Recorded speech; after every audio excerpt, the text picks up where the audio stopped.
कंचन के बेटे ऋषि की शादी कहीं नहीं हो रही थी। एक तो ऋषि मोटा, ऊपर से कमाई भी कोई खास नहीं। लेकिन कंचन को तो शौक था मॉडर्न बहू लाने का, और उसे एक दिन ऐसी लड़की मिल भी जाती है। हमें तो आपका ऋषि बहुत पसंद है, लेकिन मैं आपको साफ साफ बता देती हूँ, मेरी बेटी के शौक थोड़े से अलग है बहन जी। अरे बहन, हमें सब पसंद है। आपकी प्रियंका जैसी लड़की की तलाश मुझे कब से थी। जींस पहनकर अंग्रेजी में गिटर पिटर बोला करे। अरे बहन, जरा सुन तो लो, मेरी बेटी के शौक क्या क्या है। अरे नहीं नहीं बहन, बस लड़की को देख लिया तो सब कुछ देख लिया। आप ना शादी की तैयारी करो, और वो जरा सामान की लिस्ट भी दी है ना मैंने। हाँ बहन जी, सारा सामान शादी से एक दिन पहले ही आपके दरवाजे आ जाएगा। मजा आ गया, मजा आ गया। अब तो बस आप शादी की तैयारी करो।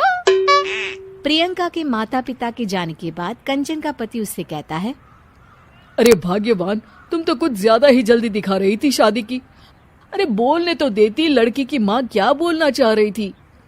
अरे आप चुप रहिए जी, कुछ पता भी है आपको, बस मुफ्त में बोले जा रहे हैं। मेरी दोस्त शशि की बहू देखी, लंबी पतली और पढ़ी लिखी, हजारों में कमाई और संस्कारी भी। अरे पर जब वो मेरी बहू देखेगी तो जल भुन जाएगी। लेकिन तुम तो शादी ऋषि के लिए कर रही हो ना, या शशि के लिए? तुम्हारा लड़का कुछ कमाता भी नहीं है, और शरीर भी भगवान की दुआ से फूलता ही जा रहा है। फिर बोले आप हैं? फिर बोले आप? मैंने कहा ना, प्रियंका जैसी जींस पहनकर अंग्रेजी झाड़ने वाली बहू किस्मत वालों को ही मिलती है। चुप रहिए आप। पति के लाख कहने पर भी कंचन ऋषि की शादी प्रियंका से करवा देती है। लेकिन प्रियंका जैसे ही घर में आती है, वैसे ही जोर जोर से चिल्लाकर नाचने लगती है।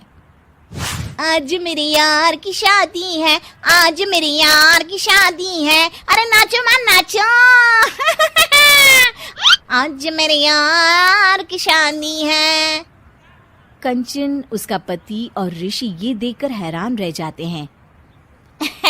लग रहा है बहू को शादी की बड़ी खुशी है। हाँ हाँ, बहू क्यों नहीं, हम भी नाचेंगे। अरे नाचो नाचो जी, मुंह क्या देख रहे हो, चलो चलो नाचो, बहू कह रही है। कंचन ये कहकर प्रियंका के साथ नाचने लगती है। ऋषि और उसके पिता वहां से चले जाते हैं। अगले दिन कंचन अपनी सहेलियों को प्रियंका से मिलवाने के लिए घर बुलाती है, जहाँ शशि भी आती है। अरे शशि, कैसी हो? मैं ना तुम्हें प्रियंका से मिलवाती हूँ। अरे सच में बहुत ही एडवांस सोच की लड़की है। कितने मॉडर्न ख्यालात है उसके, पता है तुम्हें? अरे हाँ कंचन, जरूर। बच्चों की शादी अच्छी ही होनी चाहिए, और वैसे भी तुझे तो शुरू से ही ऊंचे ख्याल की बहू चाहिए थी। तभी कंचन की सहेली कहती है, अरे कंचन, बुलाओ ना प्रियंका को, हम भी मिल ले। अरे बहू प्रियंका, जरा बाहर तो आना। कई बार आवाज देने के बाद भी प्रियंका बाहर नहीं आती है, तो कंचन को बुरा लग जाता है। वो उसे लेकर बाहर आती है, लेकिन ये क्या, प्रियंका लड़खड़ाती हुई बाहर आती है और उसके हाथ में शराब की बोतल होती है। हालांकि शराब पीना स्वास्थ्य के लिए हानिकारक होता है और ये हमारी किडनी के लिए बहुत ही खतरनाक है, लेकिन कंचन की बहू प्रियंका पूरे नशे में होती है। अरे इतने सारे लोग। ये कहकर वो शशि के पास जाती है।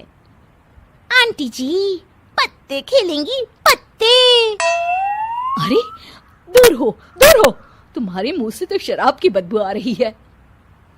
अरे कंचन, माना तुम्हें मॉडर्न बहू चाहिए, लेकिन आधुनिकता का मतलब ये तो नहीं ना।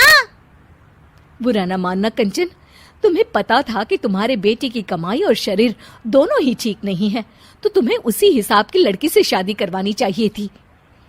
ऐसा कहकर सभी औरतें वहां से चली जाती है। तभी प्रियंका की माँ कंचन के घर आती है। अरे बहन जी, बड़ी चालाक निकली आप तो। बिना बताए अपनी पियक्कड़ बेटी मेरे लायक बेटे के गले में बांध दी।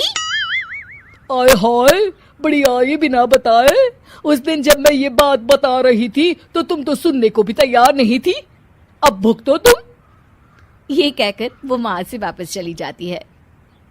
सबके जाने के बाद कंचन अपना सर पकड़ लेती है। हाय रे, आधुनिकता की अंधी दौड़ में मैं अपनी संस्कृति ही भूल बैठी थी। अब तो राम ही बचाए मुझे।